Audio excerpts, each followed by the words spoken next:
नमस्कार विद्यार्थियों, आपका स्वागत है आपके अपने वेदिका क्लासेस के यूट्यूब चैनल में। आज हम बात करेंगे आईटीआई इलेक्ट्रिशियन और वायरमैन फर्स्ट ईयर के थ्योरी सब्जेक्ट के मॉडल पेपर की। यह मॉडल पेपर पूर्णतः आईटीआई की होने वाली ऑनलाइन परीक्षा पर आधारित है। इस मॉडल पेपर में क्वेश्चनों की संख्या आपको 50 रखी गई है, जो 50 क्वेश्चन पूर्ण रूप से नीमी पैटर्न पर आधारित है। जैसा कि आप सभी को जानते हैं, होने वाले ऑनलाइन एग्जाम पूर्ण रूप से नीमी पैटर्न पर आधारित किए जा रहे हैं। तो यह मॉडल पेपर भी आपको पूर्ण रूप से नीमी पैटर्न पर आधारित है और ये आपकी सफलता के लिए बहुत ही महत्वपूर्ण है। तो आप वीडियो को पूरा देखें और अपने दोस्तों के साथ शेयर करें। अगर आपका कोई क्वेश्चन हो तो आप हमसे कमेंट कीजिए, और इसका अगर आप मॉडल पेपर का पीडीएफ प्राप्त करना चाहते हैं तो आप हमसे टेलीग्राम और व्हाट्सएप से जुड़िए, वहाँ पे आपको इस मॉडल पेपर का पीडीएफ भी मिल जाएगा। तो देखिए, आज का अपना पहला क्वेश्चन है, अग्नि का शमन क्या है। जैसे अपन जाने, अग्नि का शमन का मतलब हो गया अग्नि को रोकना। तो इसमें यहाँ पे अपना डी ऑप्शन राइट आंसर होगा। अग्नि को ऑक्सीजन की आपूर्ति से अलग कर देना अग्नि शमन कहलाता है। दूसरा क्वेश्चन अपना है, धुएं से सुरक्षा के लिए किस प्रकार के व्यक्तिगत सुरक्षा उपकरण यानी पीपीई किट का प्रयोग किया जाता है। देखिए, धुएं का सुरक्षा यानी धुआं अपने नाक के द्वारा शरीर के अंदर पहुंचता है। तो यहाँ पे देखिए अपना कौन सा होगा, नाक का कवच, डी ऑप्शन राइट आंसर होगा।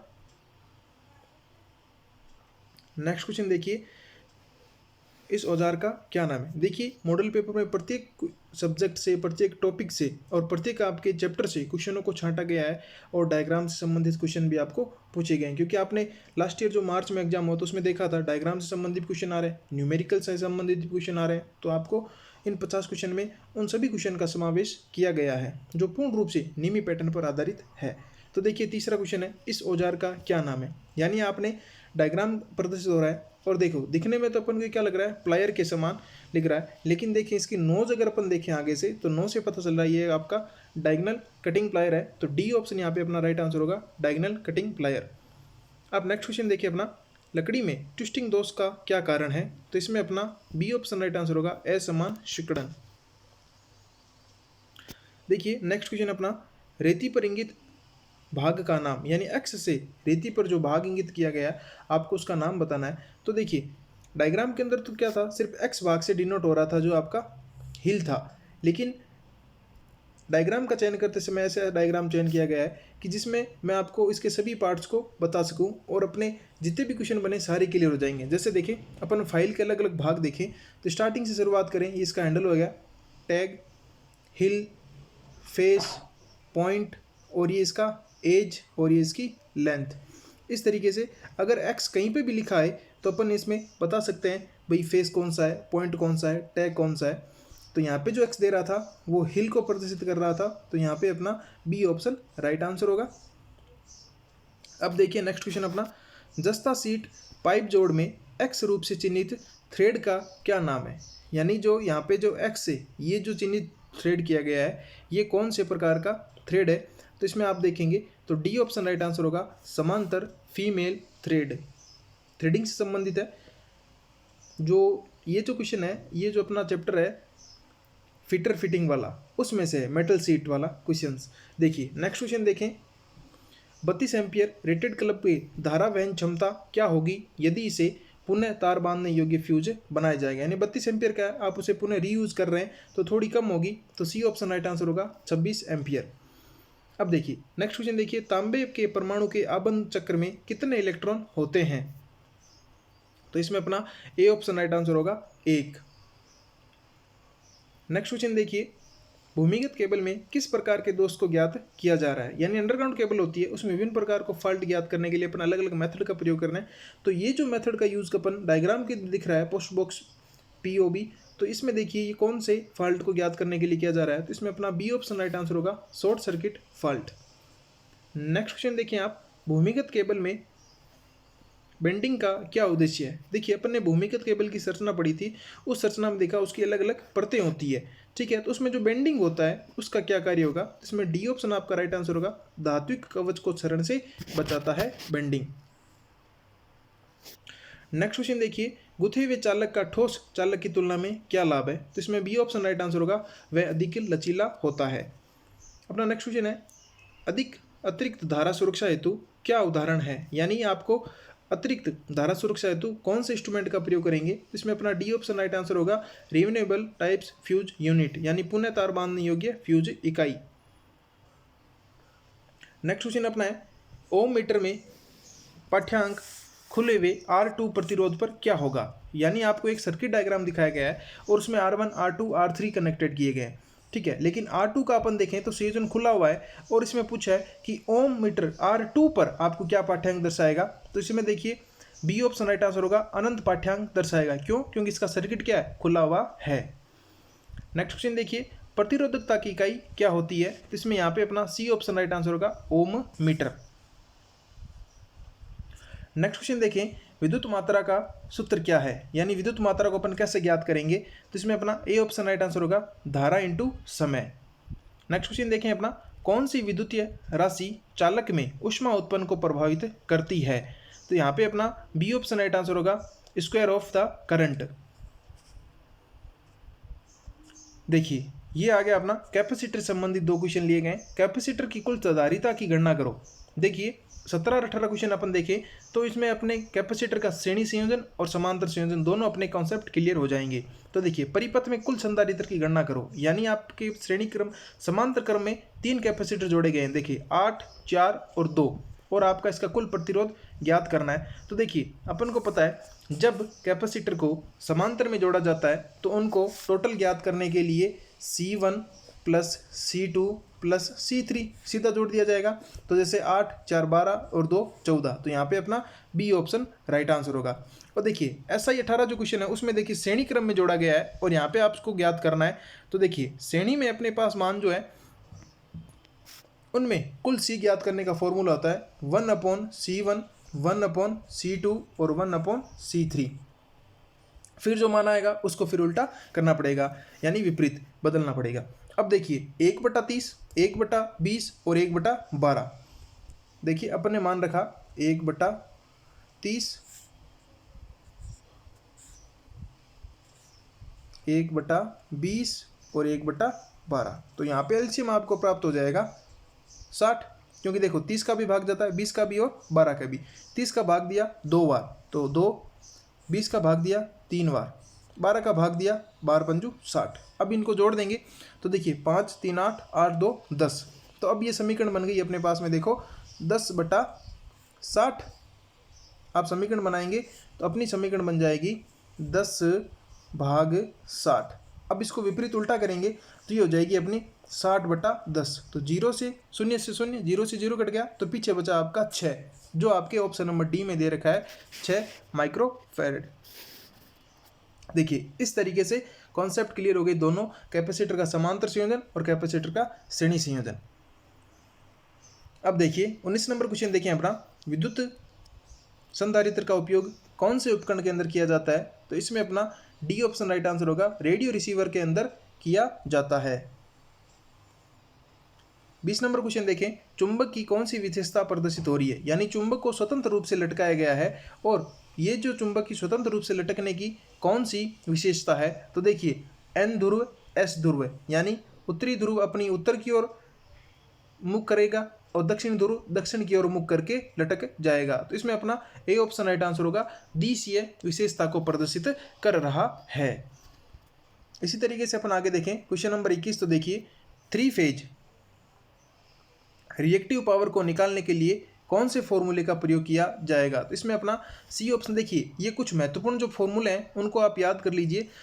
आपकी बुक्स में मुश्किल से 15 से 20 फॉर्मूले होंगे फर्स्ट ईयर में, ठीक है। तो आप उनको क्या कीजिए, एक साइड में लिख लीजिए सभी को और एक अलग पेज पे बना लीजिए और अपने घर में अपनी जो आपका स्टडी रूम है उसमें दीवार पे लगा लीजिए। फिर उठते समय बैठते समय एक बार उसको रिपीट करेंगे तो सारे फॉर्मूले याद हो जाएंगे। तो इसका फॉर्मूला फिक्स है, सी ऑप्शन राइट आंसर होगा, PR बराबर √3 VL IL sin थीटा।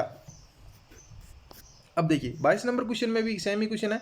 देखिए फॉर्मूले से संबंधित, स्टार संयोजित सिस्टम में लाइन वोल्टेज तथा फेज वोल्टेज के संबंध क्या होगा? इसमें √3 गुना होता है। तो देखिए यहाँ पे आपका ए ऑप्शन राइट आंसर होगा, VL यानी लाइन वोल्टेज फेज वोल्टेज का √3 गुना होगा। तो VL बराबर √3 VP, यानी लाइन वोल्टेज बराबर √3 voltage phase, A option.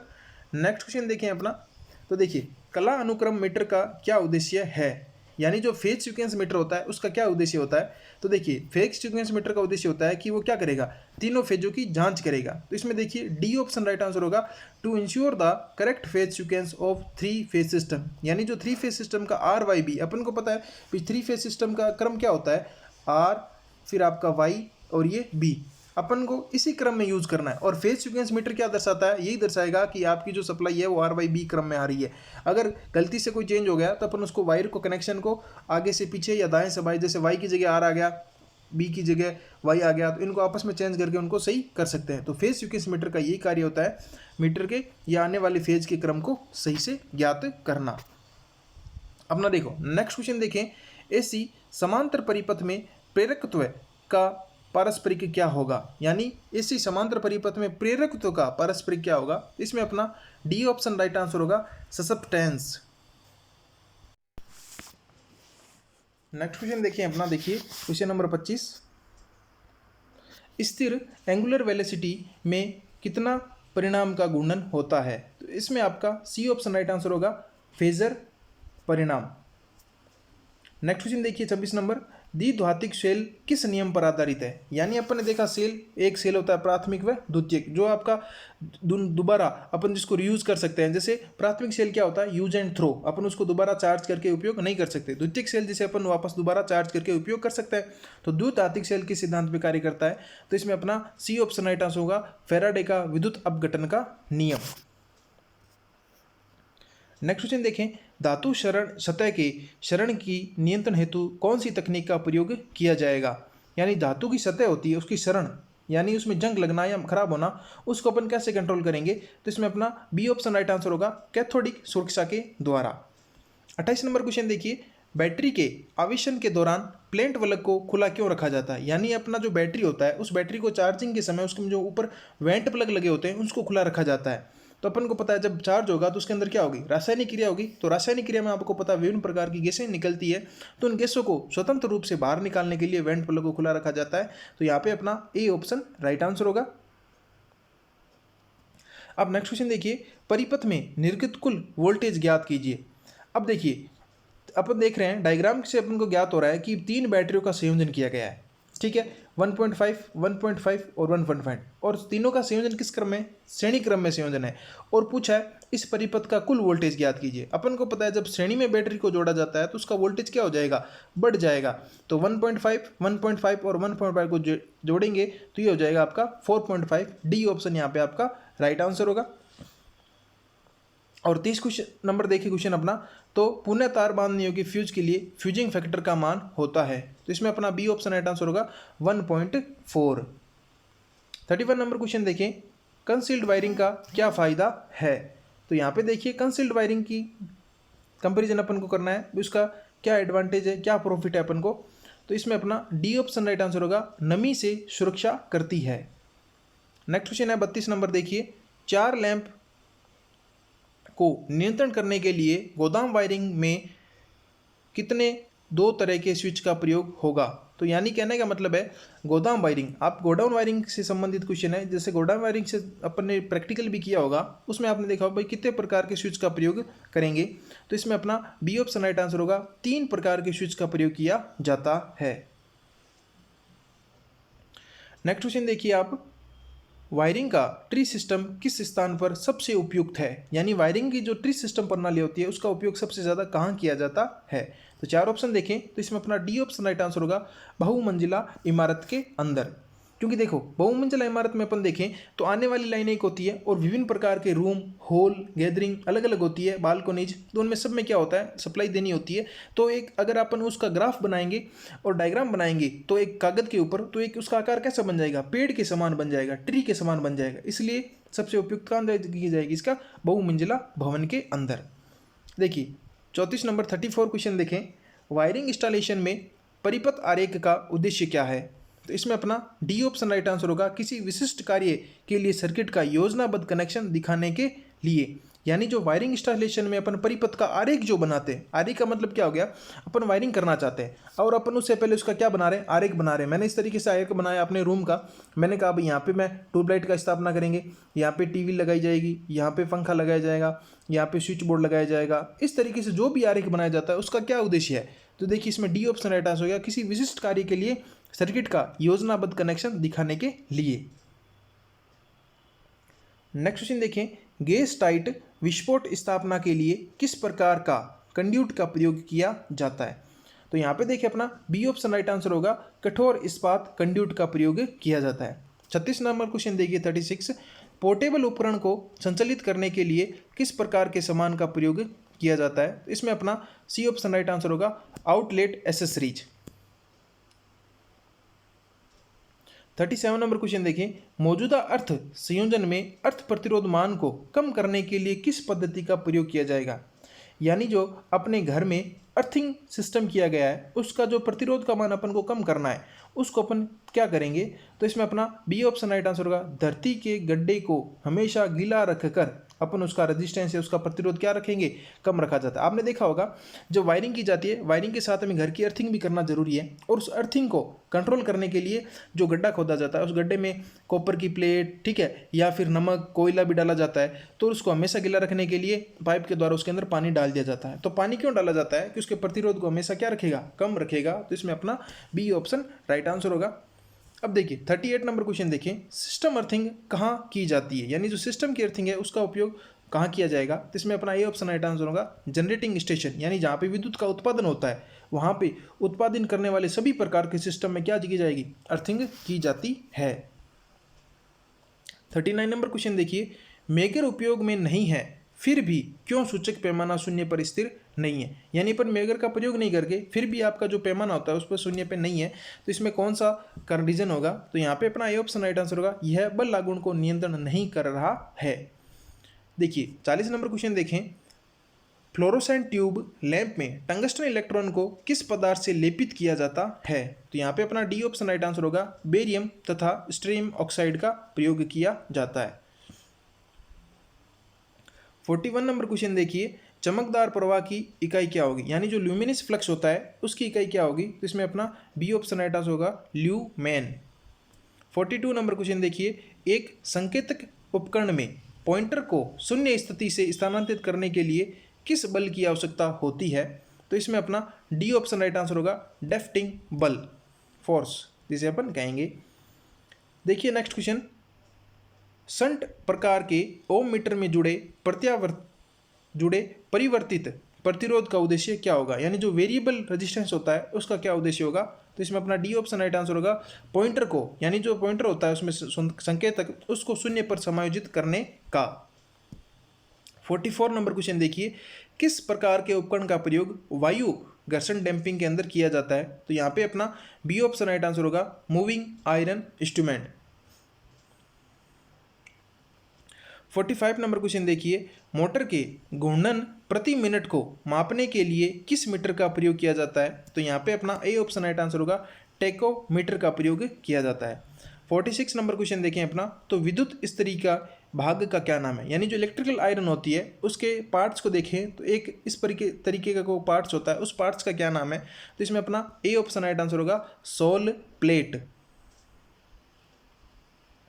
47 number question देखिए, रुक रुक कर चलने पर फूड मिक्सर के अंदर क्या खराबी होगी, यानी अपने घर पे जो जूसर मिक्सर होता है वो रुक रुक के चल रहा है तो उसके अंदर कौन सा फॉल्ट होगा। तो इसमें बर्स खराब होंगे। तो ए ऑप्शन राइट आंसर होगा, बर्स उसके फटा हुआ बर्स, जिसे अपन कार्बन बर्स लगे होते हैं वो क्या उसके खराब हो चुके हैं। तो ए ऑप्शन राइट आंसर होगा। 48 नंबर क्वेश्चन देखिए, ट्रांसफार्मर में वोल्टेज के प्रतिशत विनियम की गणना करें। यदि शून्य भार वोल्टेज 240 वोल्टेज है तो पूर्ण भार वोल्टेज 220 वोल्टेज है। यानी क्या कह रहा है, शून्य भार पर तो है 240 और पूर्ण भार पर क्या है 220, तो आपको वोल्टेज विनियम की गणना करनी है। यानी अपन देखें तो कितने प्रतिशत वोल्टेज का अंतर आया है, 20% वोल्टेज का, जो 240 का कितना प्रतिशत होता है 9.09। तो यहाँ पे आपका डी ऑप्शन राइट आंसर होगा, 9.09%। इसी क्रम में देखिए 49 क्वेश्चन, ट्रांसफार्मर के तांबे के नुकसान को कम करने के लिए किस प्रकार की निर्माण तकनीक का प्रयोग किया जाता है। तो इसमें अपना डी ऑप्शन राइट आंसर होगा, चरणबद्ध कोर व्यवस्था का प्रयोग करके। देखिए 15, देखिए 50 क्वेश्चन अपने पूरे हो चुके हैं, ठीक है। क्यों विभव ट्रांसफार्मर की प्राथमिक पतली तार तथा बड़ी संख्या में घुमाव के साथ कुंडलिन की जाती है। यानी अपन देखेंगे ट्रांसफार्मर की प्राइमिंग वाइंडिंग और सेकेंडरी वाइंडिंग, उसमें जो प्राथमिक होती है उसको तार को पतला व बड़ी संख्या में घुमाव करके क्यों बनाया जाता है, तो इसमें ए ऑप्शन राइट आंसर होगा, उच्च प्रेरण देने के लिए। विद्यार्थियों, ये जो मॉडल पेपर पूर्ण देखिए क्वेश्चनों की संख्या 50 हो चुकी है और आपने देखा होगा कि ये इसमें क्वेश्चन भी क्या है, आपकी जो पूरा सिलेबस है उसी अलग अलग चैप्टर से छंटनी करके तैयार किए गए हैं। तो मैं आपसे यही कहूँगा कि आपको मॉडल पेपर कैसा लगा आप कमेंट करके ज़रूर बताएं, और ठीक है, और इस मॉडल पेपर को अपने सभी साथियों के साथ शेयर करें, जिससे एग्ज़ाम की तैयारी करने वाले सभी विद्यार्थी अपनी तैयारी को जान सके और अपनी तैयारी का स्तर अगर उनका वीक है तो अपना स्तर क्या कर सके, बढ़ा सके। तो मैं आपसे यही कहूँगा कि आपको वीडियो कैसा लगा कमेंट करके ज़रूर बताएं। आप अगर चैनल पर नए हैं तो चैनल को सब्सक्राइब कीजिए, वीडियो को ज़्यादा से ज़्यादा अपने दोस्तों के साथ शेयर कीजिए। और इस तरीके के देखिए विद्यार्थियों, ये जो मॉडल पेपर है ये सेकंड मॉडल पेपर है, ठीक है। यानी ऐसा एक मॉडल पेपर पहले बनाया गया है, वो आपको अगर आप देखना चाहते हैं तो आप प्ले लिस्ट में जाके देख सकते हैं। ये है फर्स्ट ईयर का सेकेंड मॉडल पेपर।